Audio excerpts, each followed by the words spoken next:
સુરત શહેરના અથવા પોલીસે વેપારી પર ચપ્પુ વડે હુમલો કરનારની ધરપકડ કરી છે। સગ્રામપુરા પોલીસ ચોકીની બહાર જ હાર્ડવેરના વેપારી પર ચપ્પુ વડે હુમલો કર્યો હતો। સુરત શહેરના અથવા પોલીસે વેપારી પર ચપ્પુ વડે હુમલો કરનારની ધરપકડ કરી છે। સગ્રામપુરા પોલીસ ચોકીની બહાર જ હાર્ડવેરના વેપારી પર ચપ્પુ વડે હુમલો કર્યો હતો। અસામાજિક તત્વો હાર્ડવેરની દુકાનની બહાર દારૂની મહેફલ માણી રહ્યા હતા। વેપારીએ દુકાન ખોલવા જતાં દુકાનની બહાર દારૂની બોટલો પડેલી હતી। દુકાન પાસે દારૂ ન પીવા ટકોર કરતા અસામાજિક તત્વોએ ચપ્પુ વડે હુમલો કર્યો।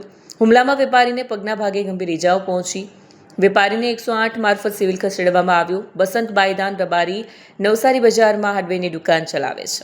વેપારીએ અસામાજિક તત્વો પર કડક કાર્યવાહીની માંગ કરી છે। અથવા પોલીસે આરોપી રાહુલ તેજા સોલંકીની ધરપકડ કરી છે। આરોપી ઘટનાને અંજામ આપી ફરાર થયો હતો। પોલીસ અરજી કરશે તો જાનથી મારી નાખીશની ફરિયાદીને ધમકી આપી હતી।